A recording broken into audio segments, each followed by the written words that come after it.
demolish somebody. Hopefully it's Wednesday. Here we go. It's a Celtic state of mind. Sorry, you caught Quinny and I just chatting and chewing the fat. I'm glad we weren't saying anything rude there, Quinny. I am, of course, Paul John Dykes, and we hope to be joined at some point by Kevin Graham as well.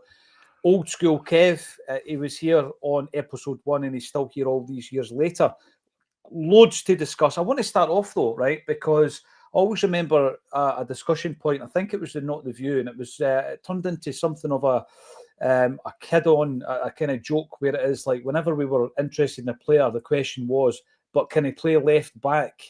So let's start off with left backs, and let's start off with goodbye, good night, sweet prince. Alexandro Bernabei has left the building just as Kevin Graham joins the building. There you go. We're going to talk about Bernabei. We've got to. What a bit of business that has been, but obviously we can focus on left backs beyond that. Quinny, you said a few weeks ago you would have liked to have another look. There was no rush to get him out the door. Brazilian Serie A clubs could buy him until March. There was a couple, interested, but he's gone. He's gone. We've made money on him. Good bit of business by Celtic. Farewell, Alexandro. Where did it all go right? Well, where did it all go right, I suppose? I think when we seen him assist himself for a goal against Gamba Saka, we thought, oh, wow, what a player this could be. He's assisting himself for goals, But yeah, it was one of those ones, like, I think, I've seen lots of great tweets come out over the last week or two about all the successors to Tierney that haven't quite dislodged Taylor from the team over the spell.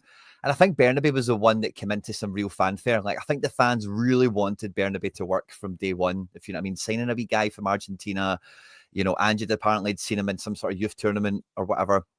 And it was a South American player. We don't get many of them around these parts, But yeah, for one reason or another, it's sadly not worked out for the kid. And if you've seen the announcement that International have done, like, that's a top signing for them. They're having a bit of a fanfare about it today or last night, depending on time zones. And yeah, I think it's another one of those ones where we wish him all the best. And, in a transfer or two time, we'll probably see him at a Champions League club if it all goes the way it's going. It would be tremendous because you're right, there was a fanfare and the Argentina CSC became the most photographed and, there was a great buzz around them. They were everywhere for a spell. Gamba Saka aside, Kev, where did it all go wrong, I guess? I was looking at a couple of wee things, actually, right?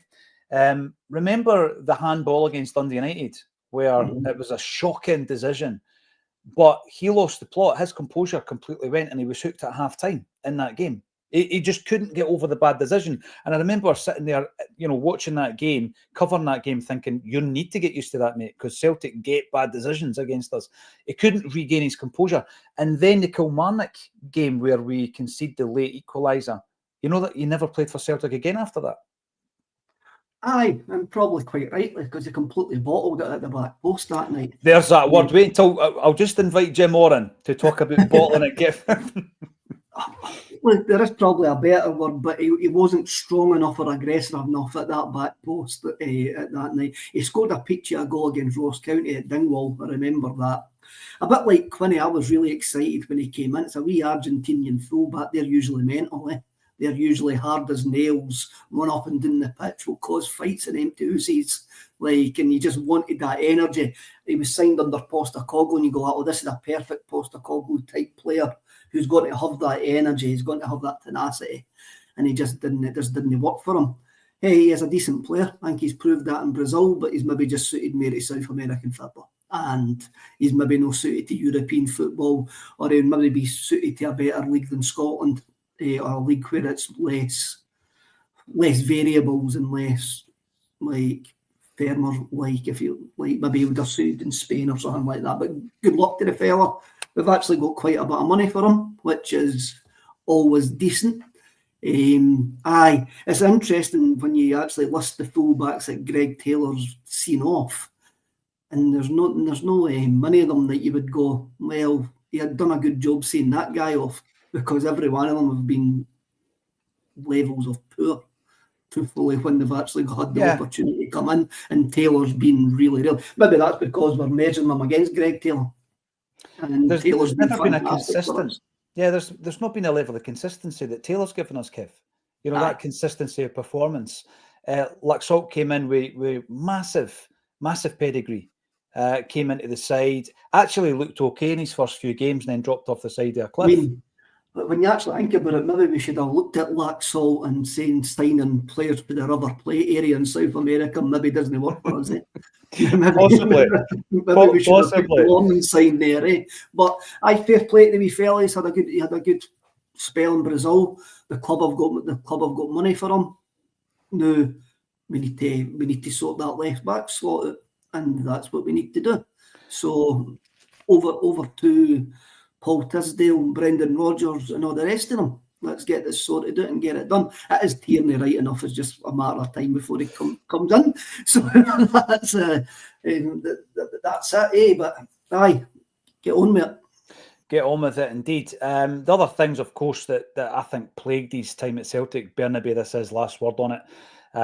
Off the field stuff, getting arrested for drink driving, no turning up for a meeting on time, Quinny. And you just know Brendan Rodgers, that's not going to fly, is it? This is a team meeting, you're lying in your kip. It's not happening, is it? Really, with Brendan Rodgers at the helm. No. And I don't know if anyone in the chat or any of you guys have had that experience before, like IRL in real life, but see when you've got like a manager that's on your case and you genuinely do sleep in for work one day, it's one of the worst things in the world that can happen to you, so yeah, I suppose when you kind of put yourself in the shoes and all that, yeah, it's one of those things that you can't go back from, even with apologies and change. Sometimes people have then just got you marked after that, or the situation might have boiled over, yeah, kind of thing. But yeah, I kind of forgot about all that. It's kind of easily forgotten, I suppose, for me anyway. But yeah, it might have been a little bit of that in the mix as well. A young guy in a strange country, and maybe the club will maybe have a look at that and they could have helped them settle in a bit more. You do not know whether they've had a wee look at it, but the drink driving stuff, then being late for your work, basically. After just after, I think that was maybe just before the Kilmarnock game, or was it just after? So you'll maybe find that the two things maybe added up to something, and Rodgers just went, and that's it. That's you out the window, pal. See that uncomfortable moment that Quinny talks about when you genuinely don't get to your work on time, right? Charlie McGregor spoke about that. Congratulations, Charlie, for getting the Celtic Hearts job, by the way. I have offered my services as a Fife translator, should you require it. And Charlie spoke about that moment where he and Aidan McGeady got the fines by Strachan. So he's talking about the fact that he's come through the ranks with Aidan McGeady. They've played tournaments all over Europe. McGeady's getting player of the tournament. No matter where they go, he's getting player of the tournament. Charlie's his big mate. But Aidan's progress in terms of first team progress was ahead of Charlie McGrew. He was incredible at that age, young Aidan. We sometimes forget that. And obviously, him and Strachan didn't get on too well. I think both the player and Gordon Strachan have spoken about that. And he was sharing a room. Now, I forget where they were, but they were abroad. And they were sharing a room. And they get up in the morning. And Charlie McGrew's getting a wee bit anxious, Quinny, right? Because McGeady's got a wee bit of kind of like gallus nature about him and stuff like that. He's a first team player. And Charlie's like, are you sure we didn't need to be doing it at the bottom? No, it's fine. We've got plenty of time, mate. We've got plenty of time. And he opens a laptop and he puts on Blue Planet, right? And they're sitting there watching this whilst the bus is waiting on the two young players. Everybody's in the bus waiting to go to the game. They are chilling in their bedroom. Then the phone rings. Charlie's already anxious. The phone rings and it's reception saying, the party are ready to leave. Can you make your way down to reception? And they're the last two guys, the two young kids who are on this trip, last two guys to walk into the bus. You can imagine the tension. And both players were fined. Alan Thompson paid Charlie's fine because Gordon Strachan wanted the money there and then. They were to pay the money. Alan Thompson paid it on his behalf. And I think when Tomo was live with us a couple of years back, Kev, he told that story. What he didn't say is that when he went back to training, he asked Charlie for the money back. Charlie he never says that right enough. Charlie had to pay him back. But it was just that moment of realisation, oh no, I'm trying to break into this first team here and we're late for a game. And that's Bernabei on his way. But as Kevin quite rightly says, we now need to focus on where we are in terms of the left-back situation. Greg Taylor comes off the park at the weekend there when he's replaced by Liam Scales. Baye, there's interest from Como. It looks as though he's gone to Serie A in Italy. there's a few moving parts to this one, isn't there? And you're kind of hoping that the interest from Fenerbahce now, West Ham, and Kieran Tierney, whilst we're thinking, we'll probably do this deal after our European games. I'm a bit like Kev, just get the deal done now. Yeah, I would like it to get over the line as well. I think, like, I'm not too sure any of the other interest is really going to dissuade him, because he's quite happily said, like, I'll take the pay, as far as we're aware anyway from what's documented, like, he'll take the pay cut, he wants to come up the road and all the rest of it. So, like, you know, these terms from any other team potentially would need to be like another Arsenal situation like it was the first time, where it's like, I just can't turn that down, because it's just like, you know, life and just what everyone does their work for, whether it's football or not. So yeah, but I don't think there is actually any delay. I think it's just all kind of rumour mill stuff for the most part, because once he's already made that bridge of, I'm coming home, I'll take the 30 grand a week, 25 grand a week, whatever it is, then all these other offers are just going to be dinged. You know, maybe the agent will phone him up and let him know, like, oh, hey, by the way, I've had a wee email, maybe want to look at this. But I think Celtic are very much still ingrained in that one in, one out situation. So now that Bernabei is actually officially gone, you know, the check is cashed and all the rest of it, that's normally when, you know, Celtic will then move on something. And it feels like the Tierney thing is all but wrapped up. Then maybe the only thing is like getting Arsenal on board with us picking their pocket for him, you know, and letting us have him the now rather than in the summer. Or that Christmas present that, you know, your mom and dad's got you already. Like, going to just let's have it. You know. Did you used to rake as well? Did you know where they were hidden, Quinny? Anybody under the age of 8, Quinny is talking nonsense. He does exist. The big man does exist, right? Yeah, Kieran Tierney, how do we announce him though? What's the video? It's going to have to be what's happening. Probably no beats on Satnin Tierney. Aye, Satnin Tierney.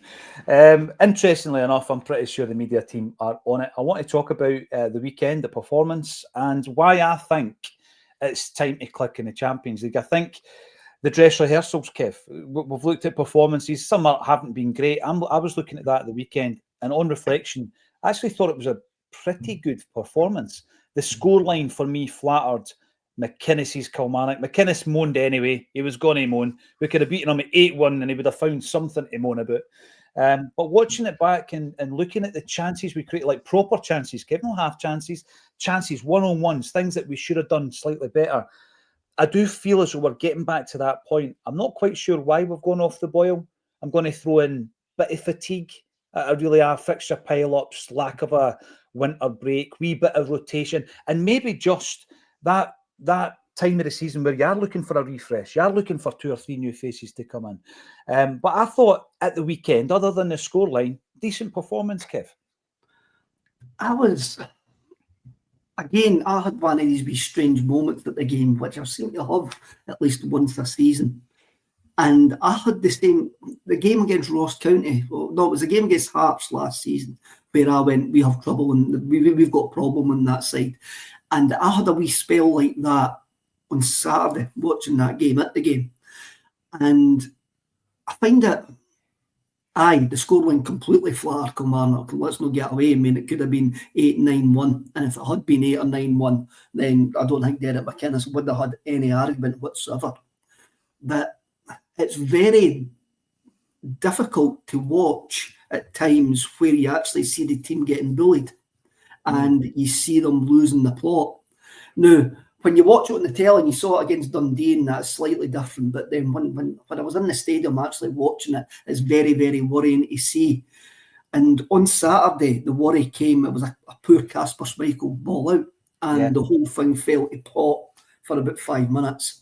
No, it was longer than that, probably the majority, about 15, 20 minutes in the second half, the end of the first half.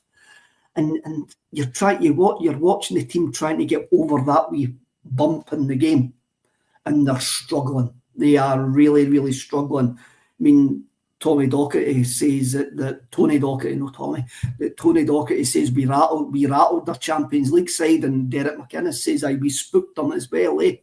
And that's a bit worrying going into the young boys game, because let's not make a mistake, young boys are better than Kilmarnock, young boys are better than Dundee, young boys are better than Dundee United, young boys are probably better than Rangers, or at the same level as Rangers.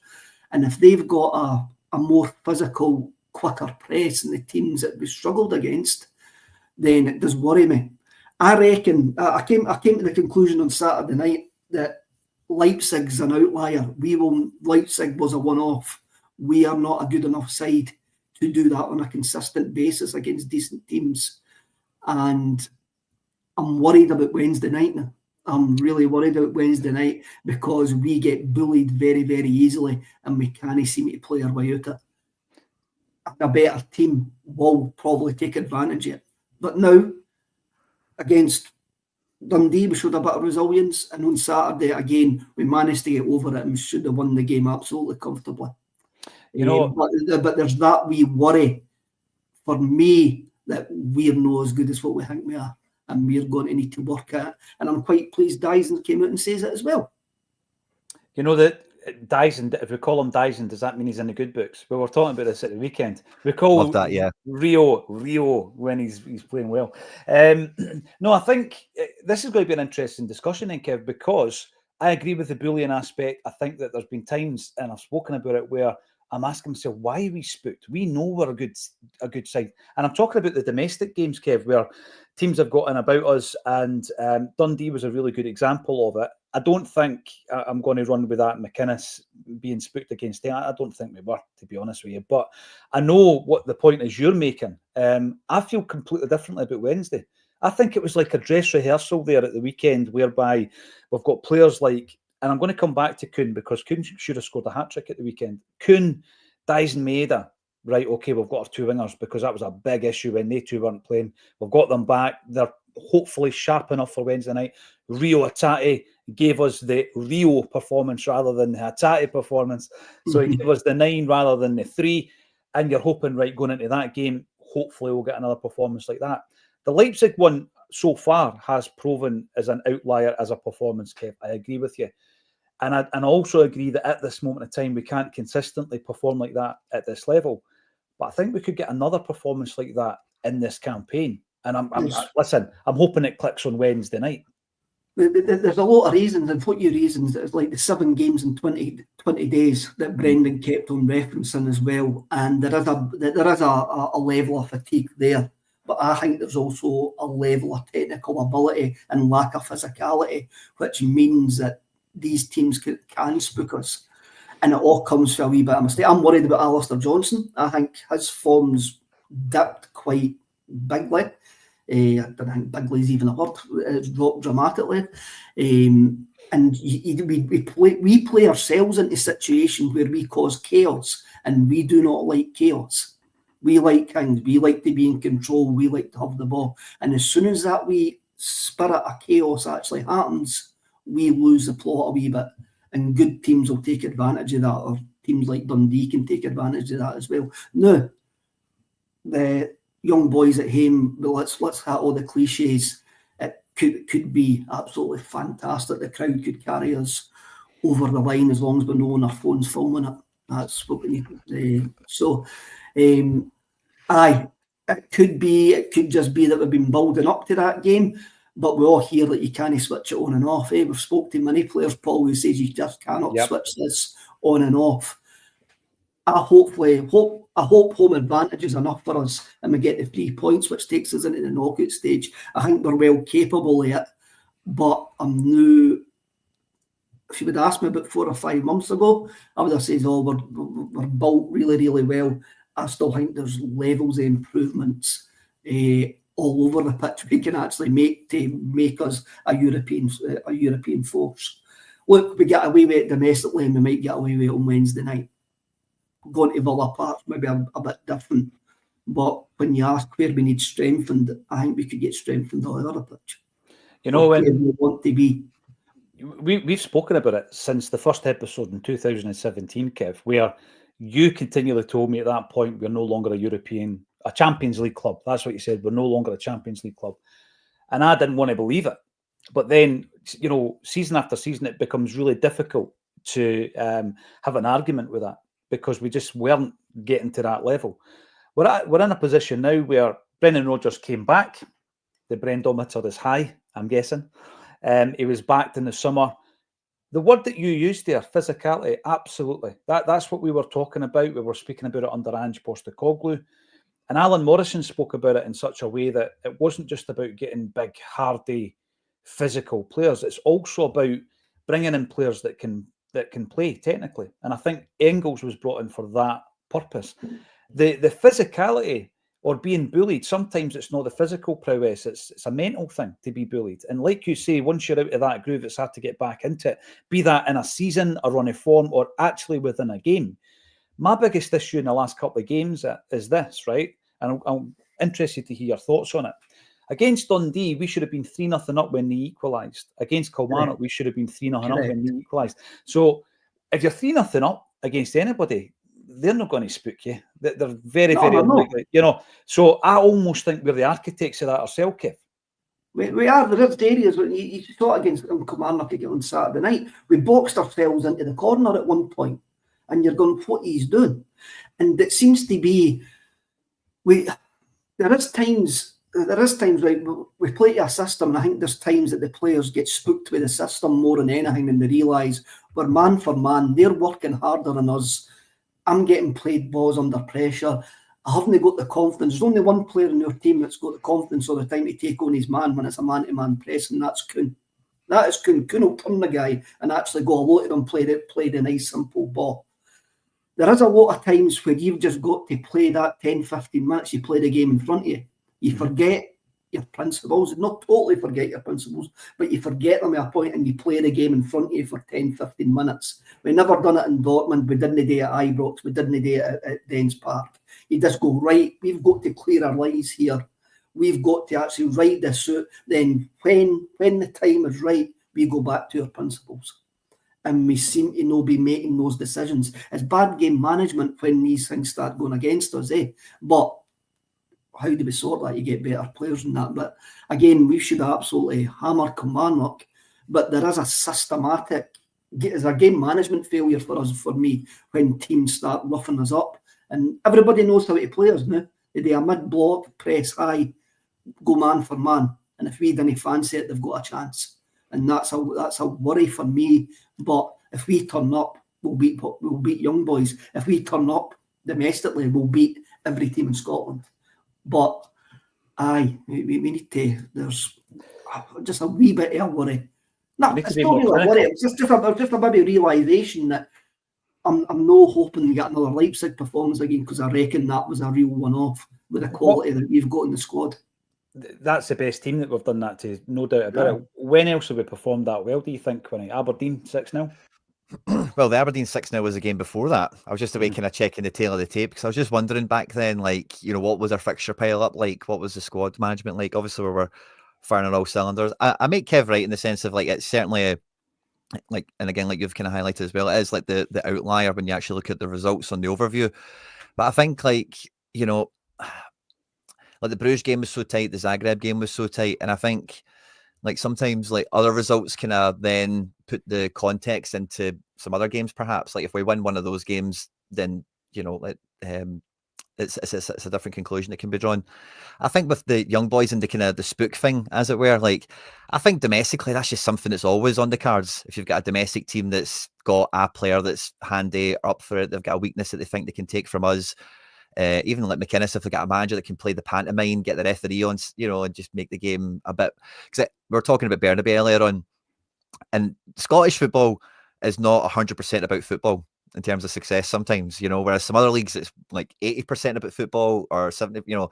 So I think sometimes, like, in the, you know, you think about the Dundee game, think about the Kilmarnock game, it's not necessarily like football and ability, tactical awareness, or all that kind of stuff. It's just kind of like sometimes it's 11 men via 11 men, and that's the kind of thing that comes into the match, you know, where, you know, shoulder to shoulder, you feel everything, passes aren't easy. And I think with young boys, like, the situation we come into is, like, they don't have that contempt of familiarity that, like, a Dundee has and a Kilmarnock has, where they've played Celtic 4 times a year for the last, you know, however long.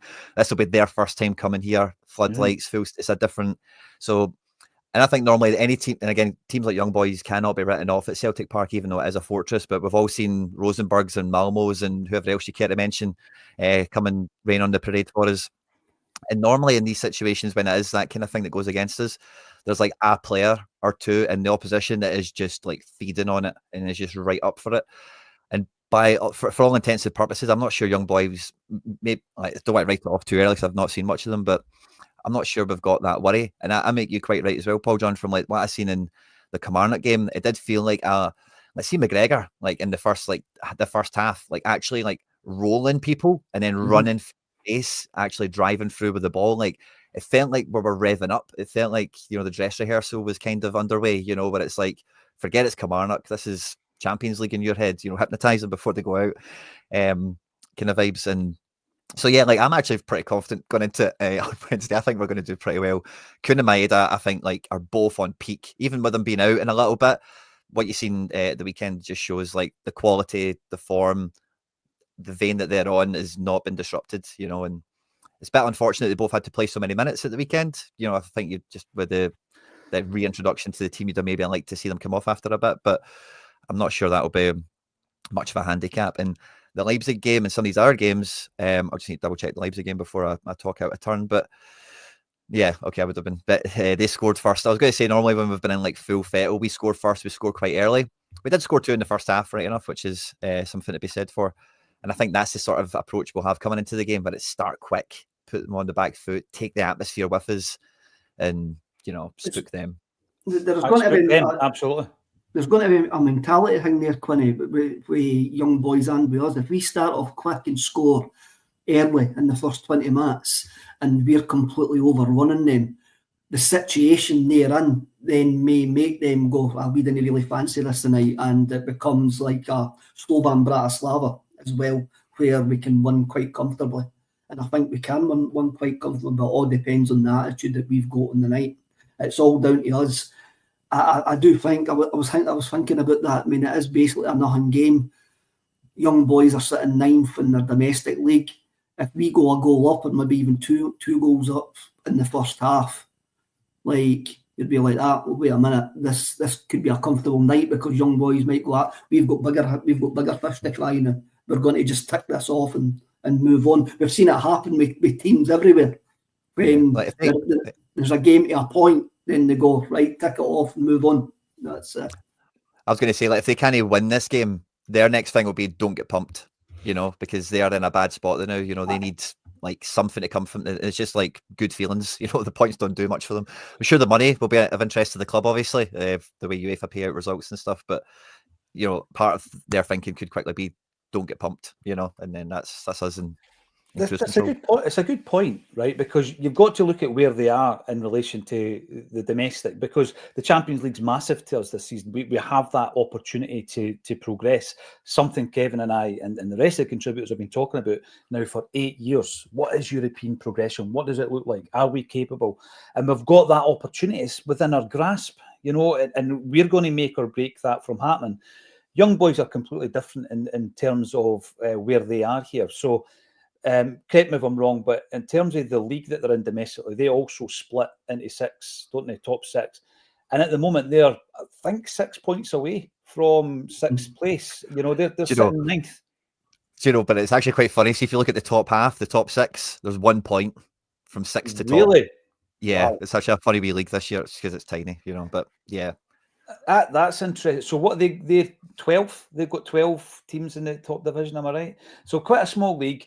Maybe focusing on getting their finger out domestically, but obviously no one will write off a Champions League point or two for the reasons that you've mentioned there. But I do think that all the onus is on Celtic. We're in control here. I looked at the Kilmarnock game. Could have been anything. It really could have been anything. But there are still wee areas there that I think we need to tweak. First one I want to talk about, gents, is Auston Trusty. Trusty was coming in for a bit of flack. Even Brendan Rodgers, for those lip readers among us, might have thought that he could have done better.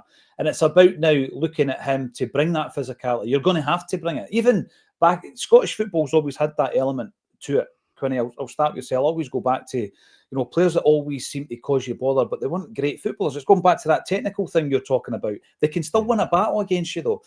And the player I mentioned was Chris Julian, who technically was a fantastic footballer. But I do think that from time to time he was out-muscled. Some might say even bullied. I'm not saying he bottled it, Kev, because Jim will be on the phone telling me not to say that. But it happens. It's real life. It's people who, within that battle, can lose it. And once it's up here, I remember Julien in a European game, people focus on the Lyndon Dykes thing with Julian. But I remember in Europe, the same thing happened and he lost his composure. And you're thinking to yourself, how at this stage of your career can you allow that to happen? I think, and it probably goes under the radar because it wasn't a standout performance, but I think Trusty done very, very well at the weekend. And I think that we're probably in a situation where he needs to play because the chopping and changing wouldn't work between him and Scales. We need to kind of fit who's the best here. And yeah, we can rotate it when someone needs a rest. And Brendan has stuck by him. And the physicality, the aspect we thought he was bringing to the side, I think we saw it at the weekend. And long may that continue, Quinny. Not a tremendous performance, but kind of under the radar, he did okay compared to what he's been serving up recently. Yeah, and I think that's probably an understated part of like a lot of the players' journey that we've got at the squad at the moment is like we're not buying for the large part ready-made players, So what we are experiencing with a lot of our players is like, getting their battle scars, doing their reps, doing, like cutting their teeth, actually coming of age, like when you look at like the top of world football, like, and you see so little mistakes up there, but if you ever see these players before they get to Real Madrid and all the rest of it, their crosses go out the park, they kind of get by a man sometimes, they have an off, and that's kind of part of what comes into this. It's kind of easy to kind of overlook, I suppose, but like Trusty, if he was to become, I would say in the same breath as like Alistair Johnson and maybe one or two others, and again, this is something you've spoken about quite a lot on this channel, is like Champions League level. If Auston Trusty is going to go from where we found him Championship level to Champions League level, he's going to have to like grow a lot. He's going to have to like overcome some stuff. And although that's in the league, I think it's still a very valuable lesson because it wasn't like, and it was like, we could piss at it, as Roger said at the time, but like, it wasn't like an actual test of strength. It was like a psychological thing. The boy studs him on the foot, first of all, gets in his head a wee bit, and then is chatting crap to him in his ear before the ball comes in, and he's just timed it well. He's got above him. It's not like a proper test of strength, and he's like, oh, this guy's actually really weak, we can't play him at centre back. It's just been one of them. Mm-hmm. So like, I think like Trusty at Atalanta and every other game we've seen him in as well in the Champions League, he's been great for the most part. I can't think of anything bad I would hold against him. And again, sometimes like I was mentioning a minute ago, it's at that degree of like how much of the match is about football or kind of miscellaneous things. And there's some players that just do better in Europe or do better against different types of opposition.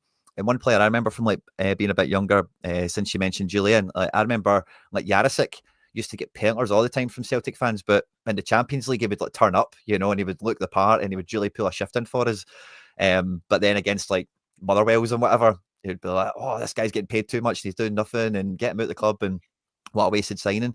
And some guys like, sometimes it's the kind of environment as well. But so even though Dundee's not like a Champions League thing, I think that whole like little sequence of events, that little loss of concentration, taking your eye off the proverbial ball in this case, is like something that he will not forget that, like ever, You're dead right. That stamp on the foot, and like you say, he's got in his head then. The composure's gone, and he needs to learn from it. And I'm hoping going into this game on Wednesday night, that Brendan has spoken to him about the weakest piss comment, because obviously it was highlighted, and that's exactly what happens. And they reckon that's the reason why everybody does all that when they're doing all the old chat. I think Brendan wanted that message across. We mentioned Callum McGregor, right? First thing, Kev, over the last few weeks, he's another one who was getting stick on here. Quite a bit of stick. Some people were suggesting that he should actually get dropped, because my point was you don't drop your captain. There are far more issues if you drop a captain than just the fact that there's that presence on the field. He comes good again and gets the opening goal for us. He's sitting on 7. Only twice in his Celtic career has he scored more than that in a campaign. He did score more than that for Notts County as well. Do you think he's playing in his best position, Kev? And do you think the criticism was merited? Just to go back to the Trusty thing, I think it's the Julian thing as well with Trusty. On Wednesday night, Trusty played Simon Murray. He didn't play the game in front of him. He was too busy, too focused on what Murray was up to, bashing him, the wrestling matches. So he got into a duel with Simon Murray. And there's a lot of managers, they actually say, do not get into duels. Do not lose your focus. And big Julian as well with Lyndon Dykes. He got into a fight with Dykes, and he completely forgot that he was actually in a game of football. And I think centre half sometimes need to just take that wee step back and go, this boy's trying to wind me up here. I've got to play my game and no getting involved and no come down to what they're trying to do to me. And I think Trusty done that well on Saturday after being as weak as my bladder against Dundee. With Callum McGregor, I think McGregor, what I noticed on Saturday as well was the midfield three were completely closer together. I think Quinny might agree with me on that. You could actually see it on the pitch, they were really close. You could actually tie a rope between the three of them at one point during that first half when we were really, really on top. And I think McGregor gets isolated quite a lot when the chaos starts happening and they get too split. The midfield gets split too far apart, and then they start picking up setting balls and stuff like that. Is he playing in his best position? I still think we need a right. I think we've got defensive midfielders in the squad. Callum McGregor is. Brendan didn't call him a defensive midfielder. Brendan called him he called him up on Friday when the one he didn't even call him the sitter, the one that makes us tick. And I don't think he's a right out with defensive midfielder, and I've said that for a wee while. I would like to have seen him get rested in the games, but unfortunately that doesn't happen for probably the reasons that you say there, Paul. I always go back a controller. Brother C comes in. Brendan called him the controller. Aye, the controller. I think Engels is a controller. I think Bernardo can actually do that role as well, and I think Engels has got a bit more physicality about him to actually play that role. I don't think he should have been dropped. I think when the system fails, he's the first one that you look at as well, because he is the captain, and sometimes you're looking for the captain just to go, let's get through this, let's put your feet on the ball. But if you're being isolated and overrun in that midfield, there's no much you can actually do. You are fighting a losing battle there. I think he needs a wee bit of help, and I think he needs a wee bit of help in that midfield at times. And I noticed that on a Saturday, that the midfield three were closer together and were completely dominated when he gets that wee bit of help alongside him. Look, I'll go back to what Alan Morrison says. Alan Morrison says he hasn't got the numbers to play further forward anymore. When he hasn't got... What's that, Quinny? Sorry? I disagree with that. Oh, yes, that's what I want. I back Alan because he looks at that and he says he hasn't got the numbers to play further forward anymore. But I think he's a guy that makes us tick, as Quinny says on Saturday. Our tempo was set with him in the first half. It was, and he's a big man for us. Yeah, being a controller, an orchestrator, the conductor of that midfield, I would agree with that. I know that Alan Morrison for some time has spoken about the levels when you get into that age with regards to playing further up the park. What I would have liked, as well as players getting rested here and there, Quinny, sometimes I would like, just as a fan, to see us try something a wee bit different in these domestic games that you will be strong enough to win. And I think one of the things that would be interesting to see is McGregor playing that wee bit more advanced. And sometimes when you think about it, we're not playing with number 10 as such. We're playing with the kind of deeper defensive mid, which is where Callum is sitting. He's taking so much of the ball off the centre halves. He's playing so many of his passes back to the centre halves. I don't have the data, but the eye test tells me that, Quinny.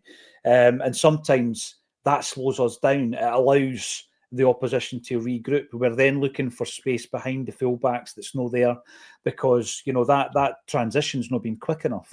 And I'm not blaming Callum McGregor for that. But I think that if it would be interesting for me to see Engels or Bernardo. I think Bernardo's an excellent player in that role. And for Callum just to drift out to that kind of left position that we saw him as a younger player. And I know you're thinking that was 10 years ago and things have changed since then.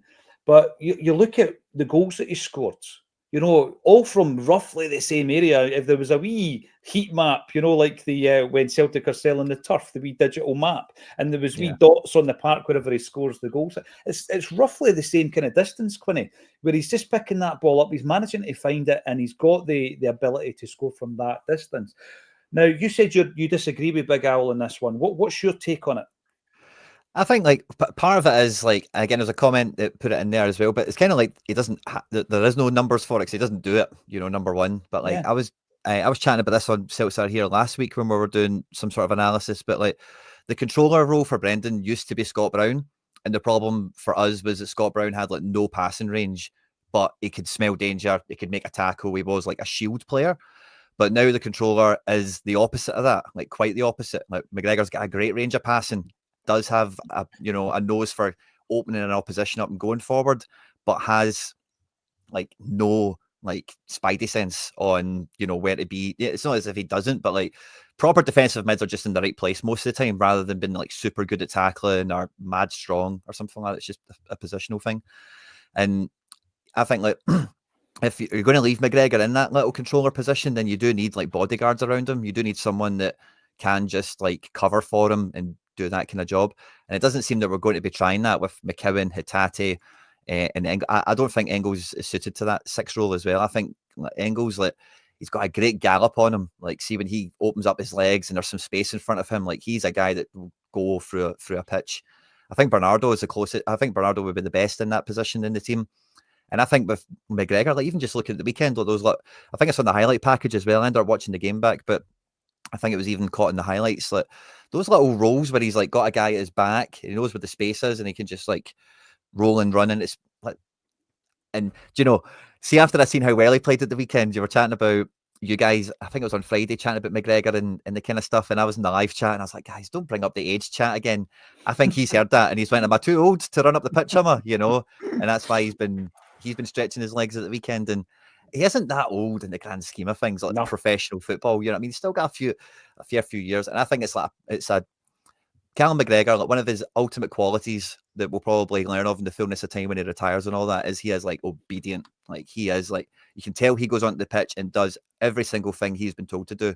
Nothing different, nothing more, nothing less, And if he's told you're over there and it's your job to go and actually open up that defense, you would see a totally different player.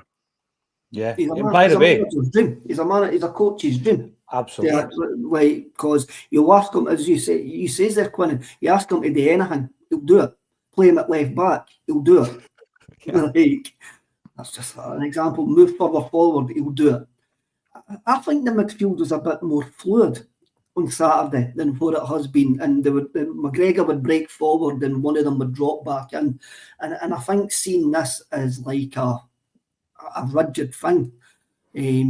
Sometimes it's just the way football is. It's not really a rigid thing. Sometimes things happen on the park where guys will end up in different positions. But McGregor is a controller for that, for the reason that Quinny says there. He does what he's told with the manager. He sets the tone for everything by the manager.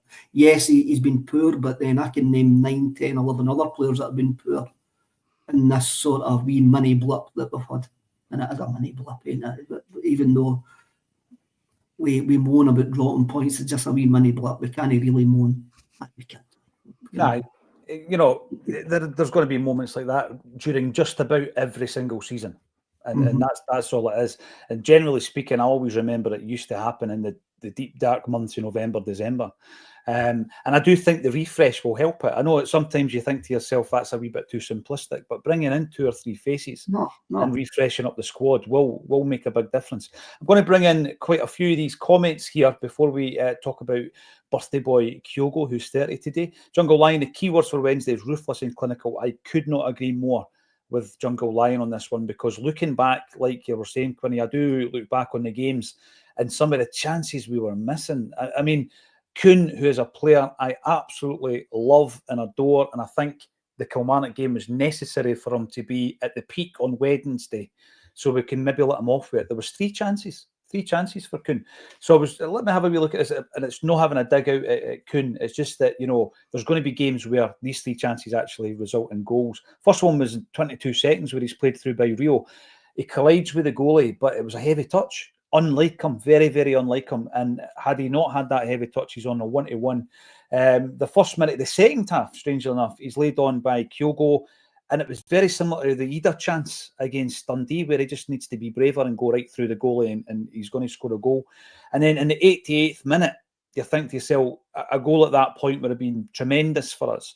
Ida goes on a galloping run, brilliant, and very, very unselfishly lays Kuhn on a plate for me, and he's got to score. And he, of course, hit the bar as well. So, you know, I think Jungle Lion's right, Quinny. A lot of this is our own making. If we're clinical, that's out of sight. We don't give them the opportunity to spook us. And when it's happening to a player like Kuhn, I'm not concerned, because he's done it for us all season. And I'm just using this Kelly game as almost a warm-up to Wednesday.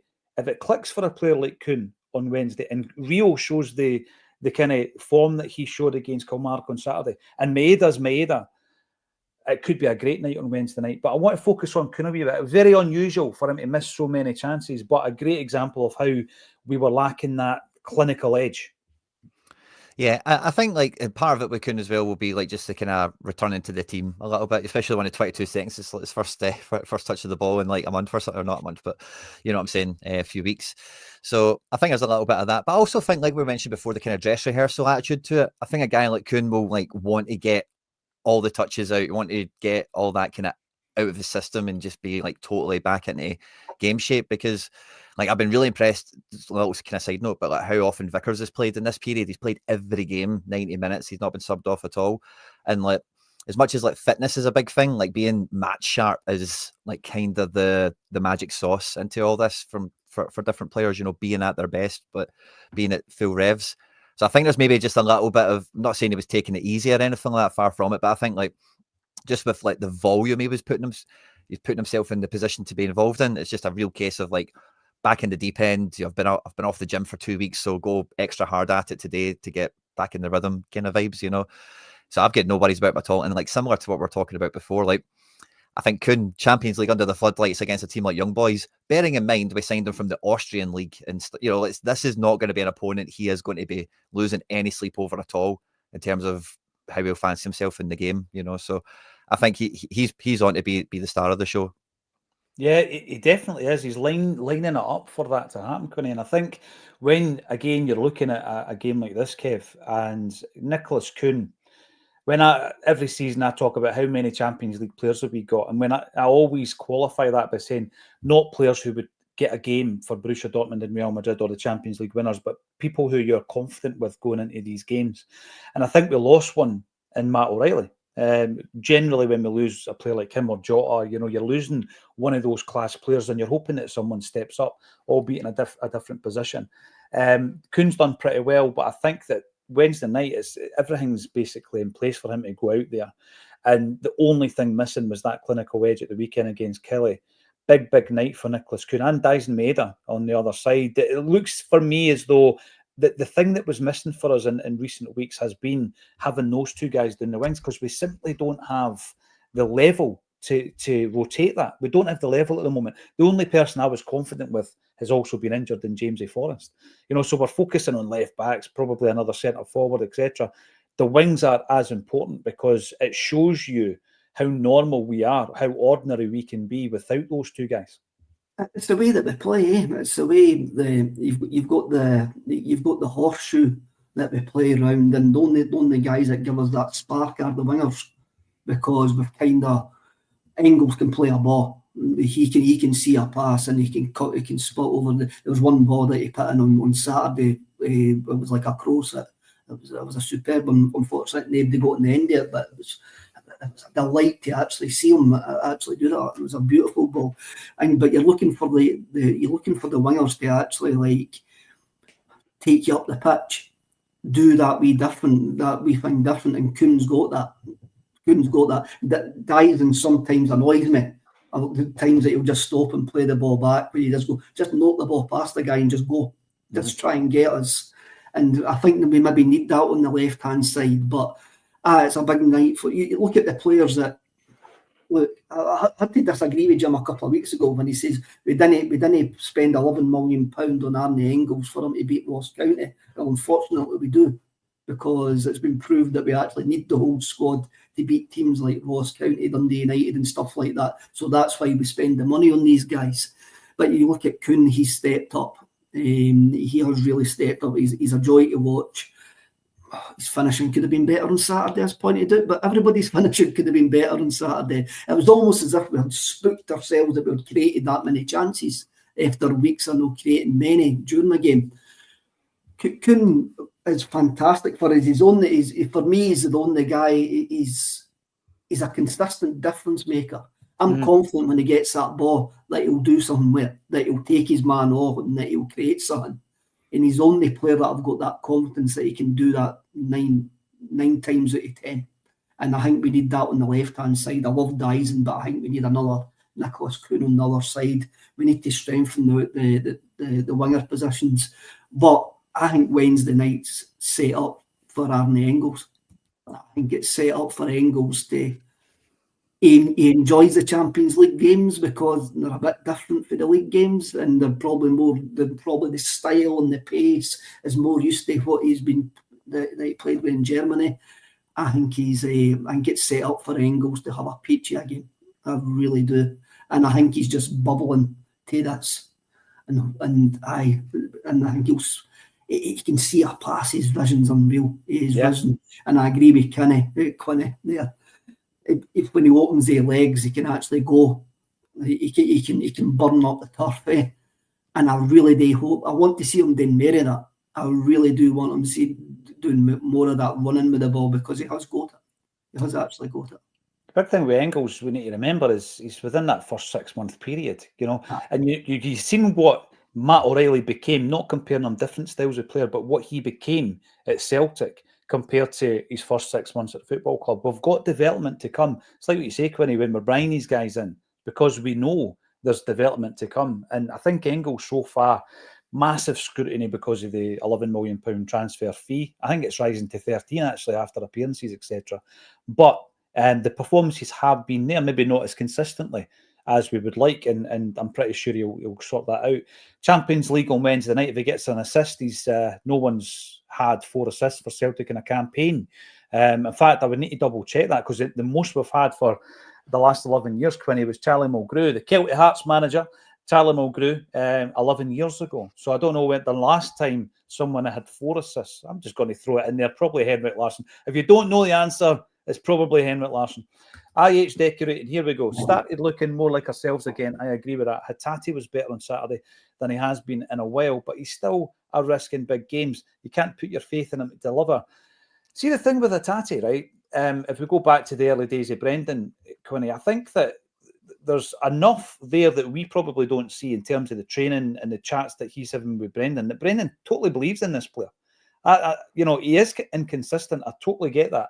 He is inconsistent, but he's one of the guys that when on song, I've said this so many times, he can do things no one else can do in terms of creating chances. He is a playmaker, a difference maker. And again, hopefully that was a dress rehearsal at the weekend. Does he like, or does he prefer playing at Celtic Park? Is the open expanses of Celtic Park suitable to what Rio does? I definitely think Hatate is a player that loves the big stage. Maybe not an attention seeker as such, like he's not like a vocal guy in the media. It's not like we get him for many press conferences and all that kind of stuff. But he's certainly a guy you can see on a football pitch, but he's up for it. He's definitely looking to impact the game, show what he can do.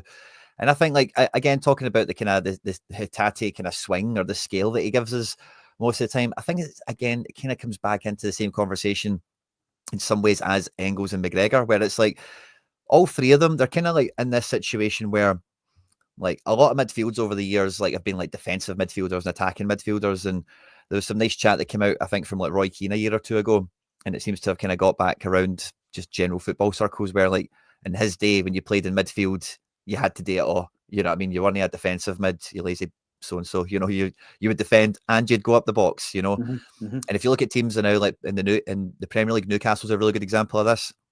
All 3 of the midfield are like 8s. All 3 of them defend. All 3 of them attack. And yeah, they'll rotate. They'll take some turns, cover space for each other and stuff. And that's kind of like the build of the midfield we have, where really, like, yeah, Hatate is definitely a bit more attacking. We always find McGregor a bit deeper, but they are all kind of doing the same-ish job across the 90 minutes. They do cover for each other and they'll rotate in the spaces and stuff like that.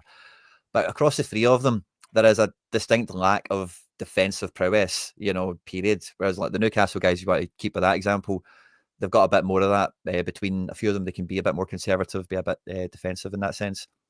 So I think, like, sometimes the Hatate, like the threes and stuff like that, it's like sometimes he can be in no man's land because he's not got that kind of cover, that kind of shield. And in the Champions League, like, because because of the style of play and all that kind of stuff, like either we don't really get punished for that as often, or maybe we have been punished for it less often is maybe the better way of putting it.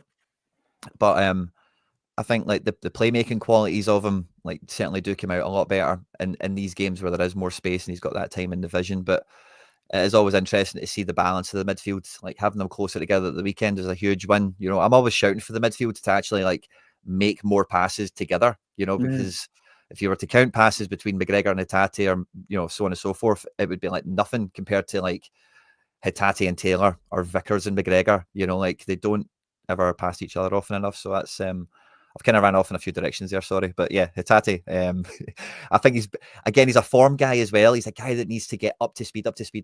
Big game. And then, you know, and then it, you know, it's that kind of cycle, isn't it? Of build up and withdraw. Absolutely. And I'm hoping that platform that we'll give him on Wednesday night is perfect for him. Kyogo, Kevin Graham Kyogo was born 30 years ago today, January 95. Who was number one in the charts, mate, on this day?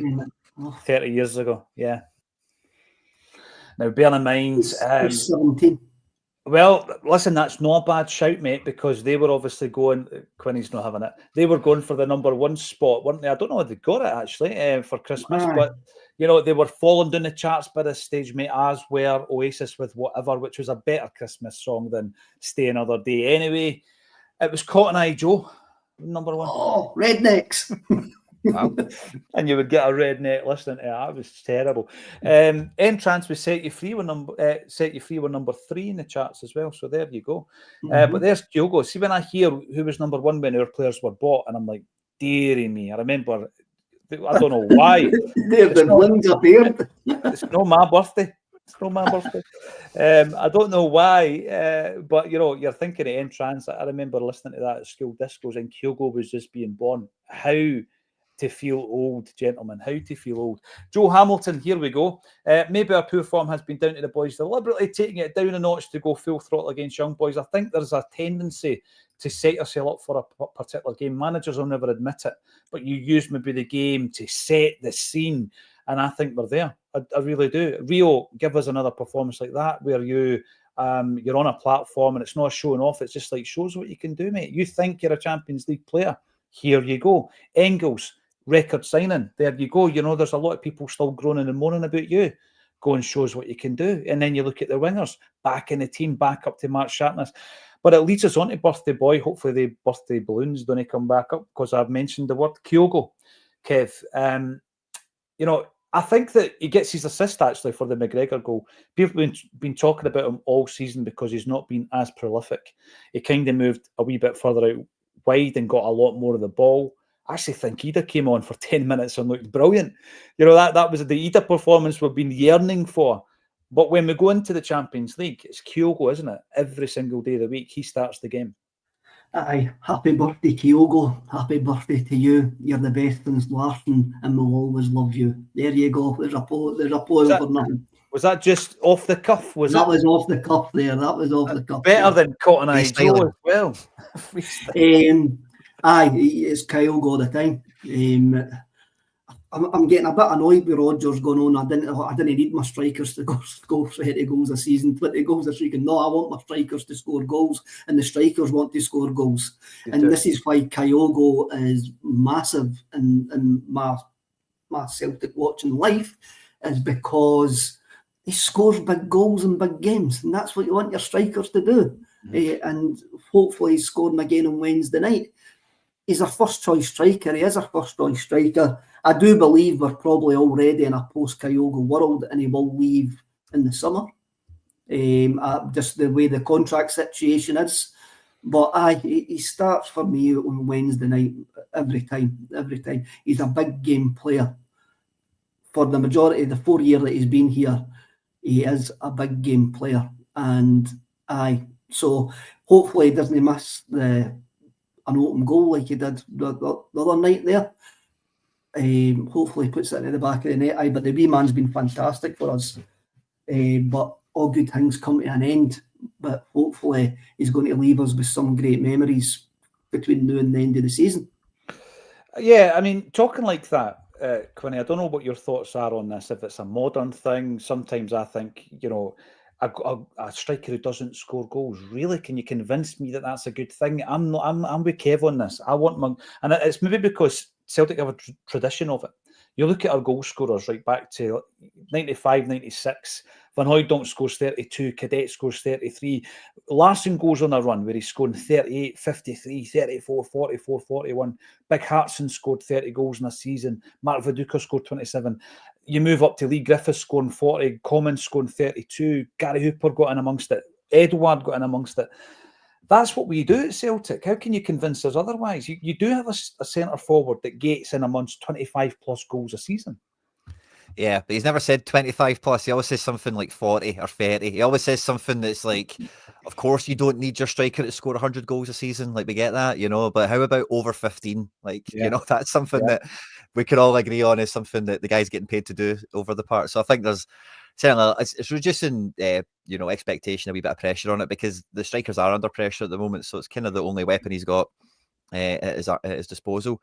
I do think, like, all the Kyogo smoke that's going around, like Kev's probably right, that maybe it's like it's kind of foreshadow to perhaps the summer. I doubt it would be a January kind of move. And I just had to go double check his contract, because I remember him signing a really chunky contract, and I thought it was like last summer, but it must have been longer ago than that. It expires in the summer of 2027, so he's got, you know, like 30 months left or whatever.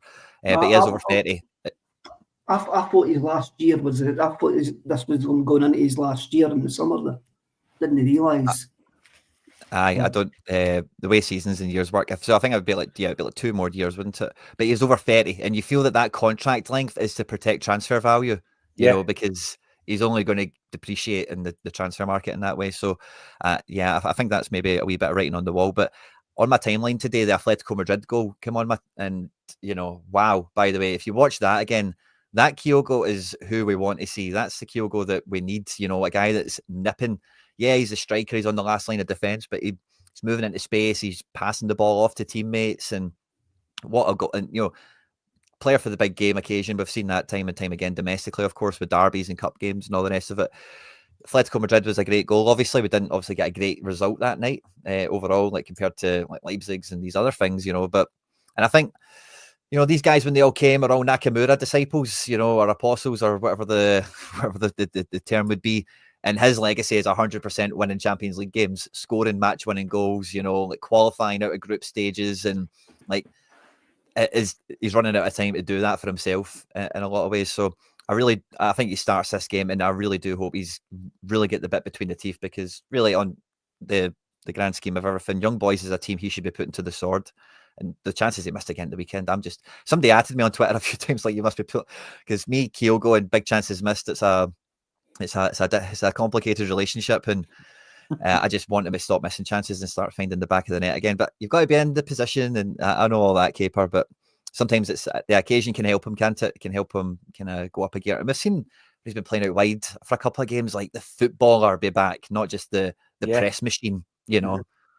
You're right, and it was great to see him getting so involved, and I think it was visibly evident that he was enjoying it as well, Quinny, you know, and there was a great energy about it. But I am feeling confident. I know Kevin opened up, he was a wee bit concerned. I'm feeling confident, maybe not overly so, but I just think that there really are signs leading into this game that it clicks, and when it clicks, I think we've got the players, we've got the platform, and the fans will be behind us. I was going to talk about the statement. We'll come back to that as the week progresses in relation to the atmosphere at the football ground, but we'll come back to that. Listen, every single one of you, thanks very much for getting involved. 1,800 strong. It's been busy as hell. We get about 1,000 comments, up to 1,000 comments in a 1 hour show coming through. And a lot of them is just you guys talking amongst yourself, which is equally as important to build the Acsom tribe in the comment section. So thanks everybody for getting involved. If you want to come and meet us in person and get involved in the live system that we've set up over the last couple of years, then John Hartson will be with us a week on Thursday. It's at Gracie's, which is a lovely wee intimate venue, and the big man will be talking all things Celtic, past, present and future. The ticket link for that one is underneath the video. Sure to be a sellout. It normally is when John's in town. Thanks everybody for getting involved. Thank you to Kevin Graham, and also to the mighty Quinny for joining on A Celtic State of Mind.